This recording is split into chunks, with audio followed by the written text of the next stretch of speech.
Howdy, howdy, howdy. We're talking scale diagrams. And before we do, let's talk about ratios. Let's remind ourselves what the heck a ratio is.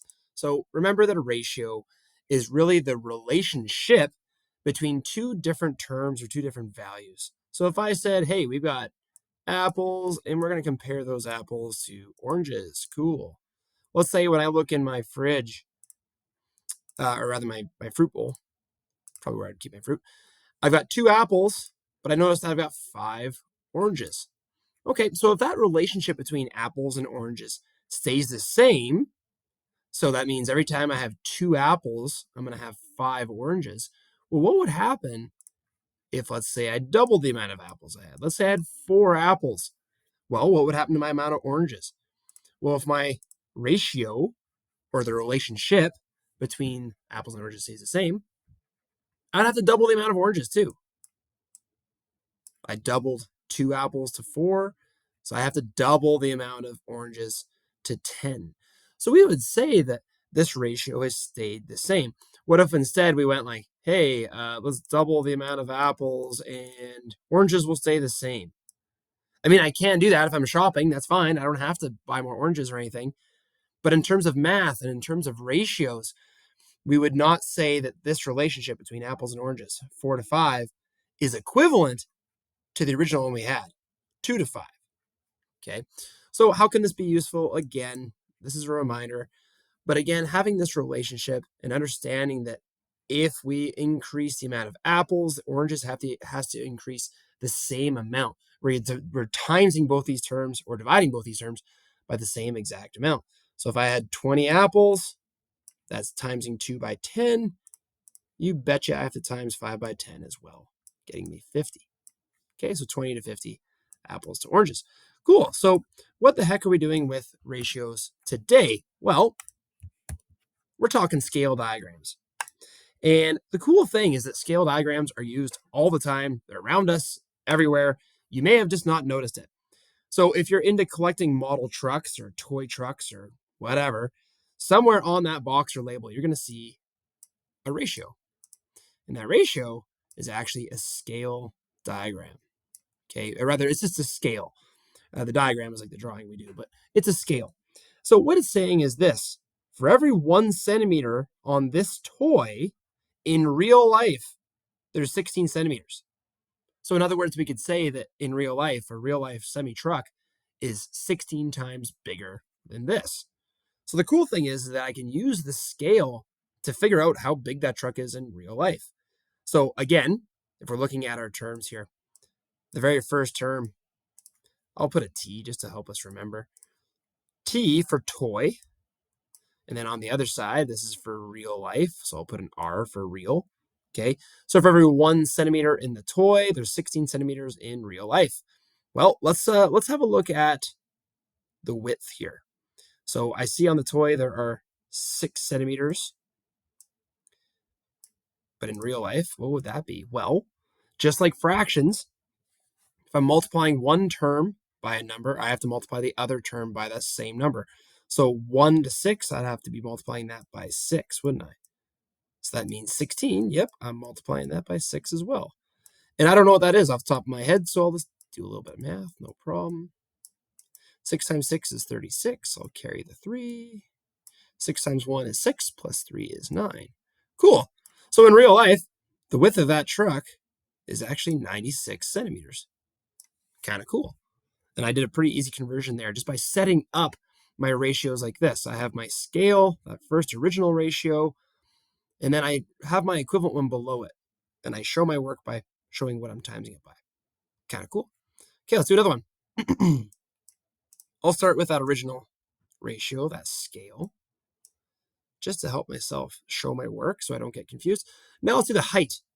Okay, so the height for this bad boy. I see on the toy here, it's only 10 centimeters tall. And to go from 1 to 10, yep, you betcha. I'm timesing that by 10. So I'd have to times 16 by 10, and that's a little bit easier for me to multiply in my head. Whenever I multiply something by 10, I just add a 0 to the end of it. Awesome. So in real life, this truck is 160 centimeters tall. Kind of cool. Okay, and I'll do one more here. I'll come down below. I'll start with that original scale again, just to help me show my work. And now we'll do the length. And notice this is not a very nice number, kind of yucky, but that's okay. We can get her done. So again, the length here in real life, or in the toy, is 46 5/10, or 46 1/2. Same thing. Cool. And to go from 1 to that, I have to times it by 46 1/2, which means I have to times both terms by this. And you know what? I'll set up some math here. We can do this in no time. 16 times 46 1/2. Now, harkening back to what we learned with decimal multiplication, I have to balance out that decimal. I'm going to pretend this is 465 now. 5 times 6 is 30. We'll carry that 3. 5 times 1 is 5, plus 3 is 8. Neat. Add a placeholder. 6 times 6 is 36. Carry that 3. 6 times 1 is 6, plus 3 is 9. All right. 2 placeholders. We're getting there. We're close. 4 times 6 is 24. I'll carry the 2. 4 times 1 is 4, plus 2 is 6. Second last step is to add them all up. 8 plus 6 is 14. Plus 6 is 20. Carry the 2. 2 plus 9 is 11. Plus 4 is 15. Carry the 1. And 7. Last step, of course, is to move my decimal back. All right. So the length of this truck in real life is 750 centimeters. Kind of cool. So there we have it. We have all 3 dimensions of this truck measured out. We have the length, we've got the width, and we've got the height. And kind of cool that this little ratio, this scale, allowed us to figure it out pretty darn easy. We just multiplied everything by 16. Now, there's lots of different types of scales that you'll see toys and models delivered in. 1 to 16, you'll see 1 to 32. Okay, there'll be a 1 to 2, so it's just half the size. Lots of different scales you'll see. 1 to 32 tends to be the most common. I had a buddy who collected trucks, and that's what he collected. But don't worry, it's not just toys either. There's lots of scales absolutely everywhere. Like I said, check this out. Here is a diagram of, here's a diagram of a house. Okay, so probably like the living room or something here. So we can see we're looking down. Imagine the roofs have been torn off, and we're looking down from the sky. So we can see all 4 walls. We can see the table. We can see the coach. And the most important information we have right now is our scale. So they're saying for every 1 centimeter here, there's 50 centimeters in real life. So if we were to say, you know what, I'm just going to put this back in paint. I'll scroll down here a little bit. All right. Okay, sorry about that. So if they were to say, hey, well, how wide is this coach here? Okay, well, I can see it's 4 centimeters. And we said that that scale was 1 to 50. Okay, so again, I'll just put an S for scale to help my brain. R for real. Okay, every 1 centimeter, there's 50 in real life. So on the scale diagram, there's 4 centimeters. How do I go from 1 to 4? Well, I times it by 4, which means I have to do that over here too. 5 times 4 is 20, with a 0 on the end is 200. So in real life, this coach is actually 200 centimeters wide. Okay, so again, this is how we can use these scales to help us figure out how big these are actually going to be in real life. Let's see another example. Cool. Look at this one. I like this one. Okay, we'll put it back on paint so we can actually see what the heck we're doing. Okay. Oops, pardon me. Thanks for your patience. There we go. Okay, so here it tells us how big it is in actual real life. So 16 meters, 18 meters, etc. What it doesn't tell us is the scale diagram. Well, notice inside here, there are squares, right? Each square is made up of units. So here, this length right there, that 16 meters in real life, well, how many units is it in this diagram? There's 1, 2, 3, 4, 5, 6, 7, 8 squares. So there's 8 squares on the diagram. Well, let's just have a look at this. Okay, so in real life, I'll put R for real life. Okay, and I'll put S for scale diagram. Okay, in real life, I know it's 16 meters because it told me right there. And then on the scale diagram, I just counted. There's 8. Okay, well, what if we had 1 unit on the scale diagram? How many meters would that be in real life? Well, how do I go from 8 to 1? What do I have to, would I multiply it? I could, but probably something easier. I could probably just divide. What do I divide by 8 to give me 1? Well, 8 divided by itself, of course, gives me 1. And that means over here, I also have to divide by 8.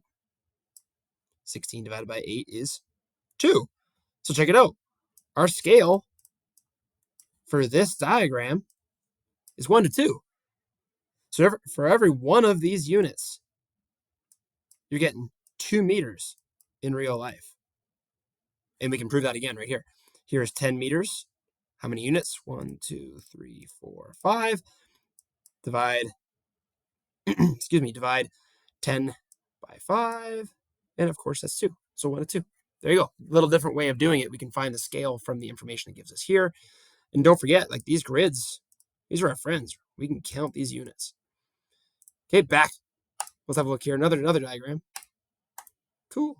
So world map, we've seen 1,000 of these our entire school career. Let me just clean this up there a little bit. Let's take a look at that. So obviously this is a map of the entire world. And of course the world is a lot bigger than this. How much bigger? Well, the scale diagram's telling us. Notice this length from here to here. Okay, on my screen, that's 3 centimeters possibly. Okay, but for every 3 centimeters on this map, that is worth 2,500 kilometers. So from one tip here, oops, pardon me, from one tip there. It's all right, my computer's being weird. Anyway, there you go. So I can see from one tip there, 1, 2. Okay, so across Canada, right from Vancouver Island across, is at the very least going to be 5,000 kilometers. And I can estimate that just by looking like, hey, look, one line is 2,500 plus another 2,500. That's 5,000, maybe half another. So maybe roughly about 6,000 kilometers across. So I can use this scale to help me approximate how far a distance is just by looking at this map. I can do the same exact thing here to Africa. So at this point in Africa, it's roughly 2,500 kilometers wide. Kind of cool. So what the heck are you going to be doing in this assignment? Well, you've got a very short workbook page where it gives you a scale diagram of someone's house. Looks like the kitchen. And they've got a couple questions on here. When you answer all those, please use the answer key. It's on this page here. Shouldn't take you too long. And once you're done, you're going to go to IXL, grade 6, P.17. And let's do one together just so you can see how these look. Carter drew a scale diagram of a city park. The scale he used was 1 millimeter to 2 meters. Okay, so I'm just going to go ahead and use my pen here. I recommend you do this as well. So I'll use S for scale, R for real life. And they said the scale, there's 1 millimeter. You don't have to put the units, but sometimes it kind of helps just to remember what the heck we're talking about. In real life, for every 1 millimeter, there are 2 meters. Okay. In the drawing, the soccer field is 30 millimeters wide. So 30 millimeters. What is the width of the actual field? Well, now that I've got my scale set up so easily, I can just put in 30 underneath S. Okay. Well, how do I go from 1 to 30? Well, of course, I times it by 30. So I got to do the same thing here. 2 times 30. Yep, you guessed it. Ooh, 6D, 60. Let's see if I'm right. Check it out. There we go. We'll do one more. If you get the drift, you can go ahead and shut this down. But if not, you want to see one more, why not? Get my pen out. Wanda measured the elementary school and made a scale drawing. The schoolyard is 18 millimeters long in the drawing. So I'm just going to go ahead and make a rectangle. Sometimes it kind of helps to draw these out. So she said it's 18 millimeters long. Okay. The actual schoolyard is 162 meters long in real life. Interesting. Okay. Okay. So what scale did Wanda use? So this time they want us to use this information to figure out what the scale is. Kind of like this one that we worked on. So let's set up the scale. First, I'll make my colon here. I'll put S for scale. I'll put R for real life. These letters don't matter. It just helps my brain. If you like something else, go ahead. If it works for you, awesome. If not, S and R work for me. Anyhow, 18 millimeters on the map that Wanda made, 162 meters in real life. So what I'm trying to do is figure out for every 1 millimeter, how many meters is that going to be in real life? Well, I noticed that 18 and 162, those are both even numbers. So absolutely, I can divide them both by 2. They both have 2 as a factor. So let's go ahead and just divide those by 2. Why not? What equivalent ratio is that going to give me? Well, 18 divided by 2, of course, that's 9. 162 divided by 2. Well, I know 160 divided by 2, that would be 80. And then 2 divided by 2 is 1, so 81. Aha, okay, these are more manageable numbers. 9 and 81. I know that these both have 9 as a factor, which means I can divide them both by 9. So that's what I'm going to do. 9 divided by 9 is 1. 81 divided by 9, yep, that's 9. Boom. And there's my scale. I've got 1 for every 1 millimeter in the scale drawing. There are 9 meters in real life. Boom. Okay, have fun. Enjoy yourself. I always feel kind of like an architect or something whenever I'm looking at this stuff. So I hope you do too. Have fun, guys. See you later.